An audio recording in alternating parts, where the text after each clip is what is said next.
Professor Li Xing from Tsinghua University for his keynote speech. Professor Li is from the Electronic Engineering Department at Tsinghua University. He is also the Deputy Director of the China Education and Research Network Center, Jonathan B. Postal Service Awards Nomination Committee member, and the Internet Hall of Fame Advisory Board member. Professor Li's research activities and interests are in the areas of signal processing, multimedia communication, and computer networks. He has published more than 300 papers in his research areas. So without further ado, let's pass the floor to Professor Li, please. Good morning. Thank you very much. And thanks for the leaders and the guests and the experts. And this is my talk. It's some kind of random talk because originally I'm in the area of signal processing because I'm EE. And then later, actually I spent 8 years in the United States. And by that time, internet grew up. It's from 83 to 91, last century. When I back to Tsinghua University in 1991, there is no internet, so I shouted. And then later, when the China Education Research Network started, I joined, and actually that's the thing I'm working until now. So today's topic, my title is Address Names and Back to the Future. I will tell you what's the future.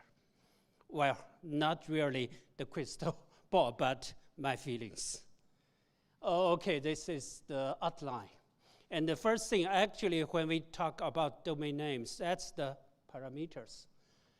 And then before that, I review a little bit of the history by my understanding. The first thing is for internet, there is no blueprints, but there are design principles and the building blocks. And the DNS is one of the most important building blocks. So in the 1970s, that's NCP, that's ARPANET technology. And the 80s, that's TCP/IP, actually it's IPv4. And 80s, something like that, that's DNS and the BGP, especially BGP4. And later, that's www. And in the year 2010, because of the Snowden, then security is the most important thing. That's HTTPS and the TLS, whatever things associated with DNSSEC, RPK, all those kind of things. The question is, how about this decade? We are 23 already, so we have only 7 years left. What's the killing technology for that? Actually, that's the thing. Maybe IPv6, I don't know. Maybe AI, I don't know. So that's a question. Then back to the parameters. Actually, we have the natural parameters, for example, the locations and the time. And the base, actually, for the IT people or telecommunication, we manage the spectrums. That's very important for 3G, 4G, 5G, that's spectrum. However, if we're in physics or electronic engineering, actually it's the Fourier transform of the times, okay. However, when we get into the internet age, we have many, many parameters. In the link layer, that's MAC address, 48 bits. And in the IP layer, we have atomic numbers and the IP addresses, IPv4 and IPv6. And then we have the protocol parameters like TCP, that's 6, and the UDP, that's 17, and others. By the way, there in total is 256, that's 8 bits. And also we have the port numbers. For example, the HTTP, that's 8, and the HTTPS, it's 443, all those kind of things. And the DS, the UDP, 53. And then, actually, we have the domain names. And above domain names, actually, that's URLs, all those kind of things. Then, because, again, I'm a professor, we talk about the method in between those kind of parameters. There's a popular saying said, any problem in computer science, can be solved with another layer of interaction. So actually, we are working on interactions. And the ARP and the neighbor discovery as mapping whatever v4 and v6 address to MAC address. And because lack of the IPv4 address, we have NAT44. And actually, I'm working on translation between v4 and v6, so NAT64, and with DN64. And then actually the domain names, DNS is mapping between names and address. There are many, many other things, but that's the thing. So actually, if something new, then it's related to interaction or mapping. Then actually the names, they are for, okay, this is the right room, so I don't need to repeat. And however, domain names gets more and more important. This one actually I borrowed from Jeff Houston from APNIC, because originally address is very, very important, IP address, because it's end-to-end address transparency.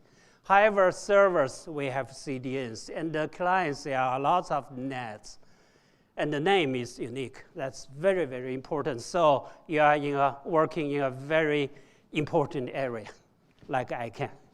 And unfortunately, IPv6, even I'm a big, big fan for IPv6. IPv6 cannot restore the original end-to-end model, never. History, okay, sometimes repeats, but it's not easy to back. Okay, so that's the illustration for the concept I just mentioned.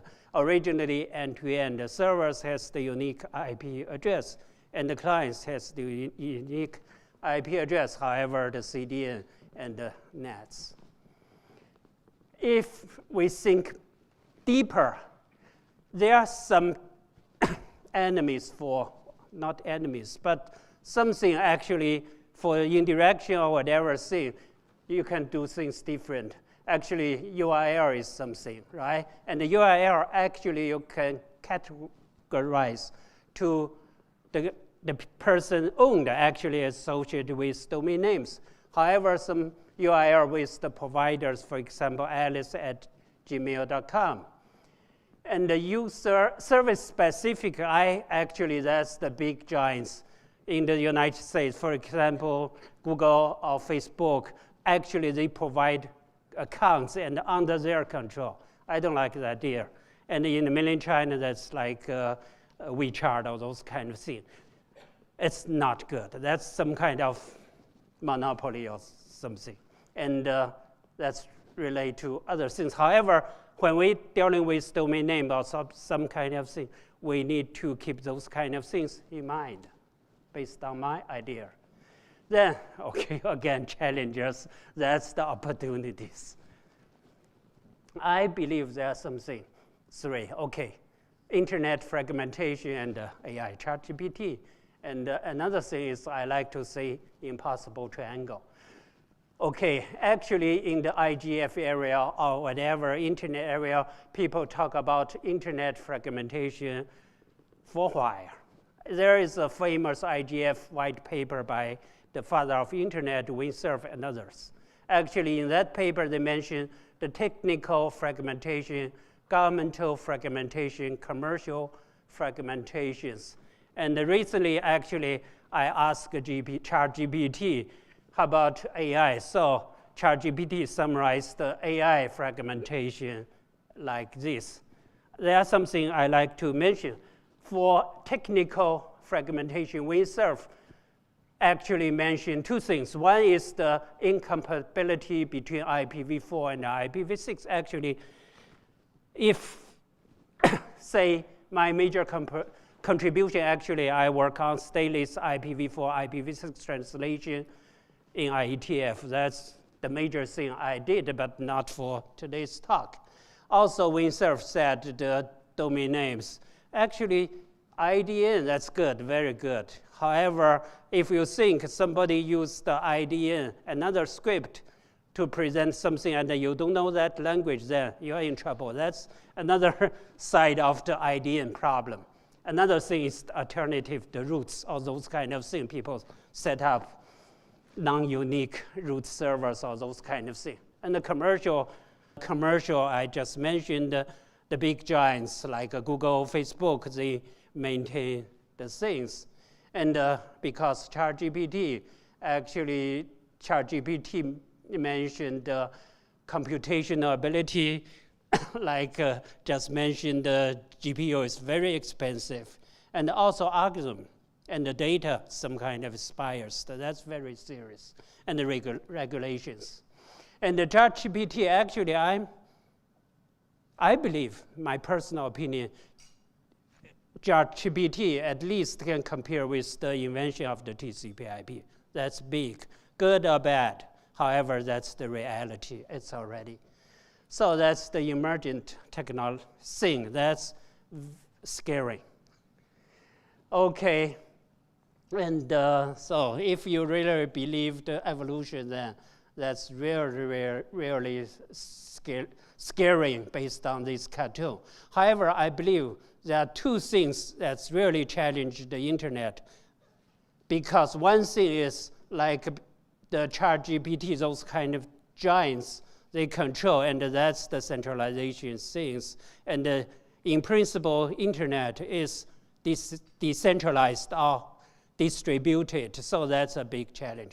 Another thing is the trust. Actually, for ChatGPT, sometimes the answer is very smart, but sometimes it's just lying. How can you dealing with that? And the trust is the thing. Currently, it's no problem. Without ChatGPT, actually, if the domain names is signed by the trust anchor, you can trust that that's the HTTPS. However, for OpenAI ChatGPT, if it's lying, then you don't know. Can internet help to improve this? I don't know, but that's something. And so the centralization by the Paul Barron from RAND, they categorize the structure, the tree structure, centralized, the decentralized, and the distributed. And the internet actually is distributed. And the trust model, like we have the hierarchical, we have centralized, that's the Kerberos, and first time trust, that's SSH, and the DNS X500 is hierarchical, web of trust, it's BGP or PGP, and the forest, that's C, and blockchain or whatever things, the trust. And actually the problem is internet is because of the requirements of the trust, actually it's moved from distributed to some kind of centralized, because like for routing, BGP is meshed. However, RPK introduced 5 trust anchors. That's the problem. And for the DNS, it's the hierarchical structure. There are the roots, and the DNSSEC as enhances. And HTTPS, it seems better as forest structure.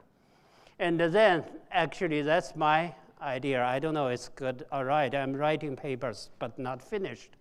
I believe in internet, there are impossible triangle. You know, in many areas, they are impossible triangle. But for internet, I believe resilience, which is related to distributed and controllable. The government want to control, big giants want to control, and trustable. There are 3 things. You can satisfy 2, but not 3 in all.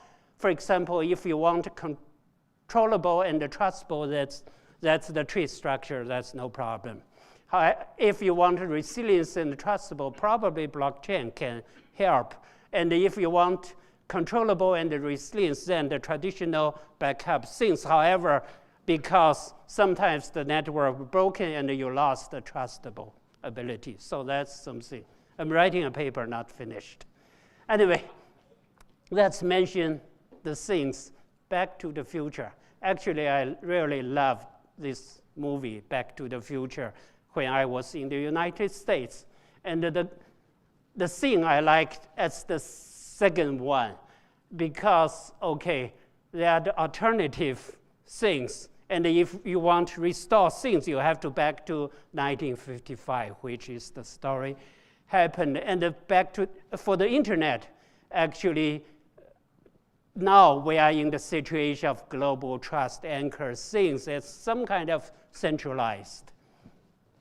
And so actually, I mean, Back to the Future is back to the internet. If we recall, what's the internet? That's the network of networks. So my idea is we should keep a single global internet. Plus, if subset of the network can work without problems because of the whatever the political or national disaster things. However, because of the domain names and the trust anchors or those kind of things make these things difficult. Probably that's the research directions. Okay, so concluding remarks. The names. Okay, originally, actually this figure is I used for IPv6. However, now I modify to names. Originally, name is for servers. Then, because mobile internet is name for people. And we are thinking the name for Internet of Things. However, I believe and strongly believe the name is for robots. Okay, so that's the thing. We need to trust those kind of robots, and we have to make the name trustable. However, sometimes if in this room and the internet cut off, we still need to trust in this room whatever the robot and the human beings. So the DNS should be distributed and trustable, but we have to maintain the uniqueness of the names. I believe that's very, very important. Even people talk about the mirror of the Anikas or whatever names. Actually, that part can be distributed, but uniqueness is the most important. And one more thing. Okay, talk about AI, the great tuning. Answer the anchorman of the BBC 70 years ago. The question is, who was learned? You are the machine. And the Turing said, well, I suppose we both were. That's very smart. I believe 50 years ago, there is ARPANET. Now it's AI, and we need to work on that. Thank you very much.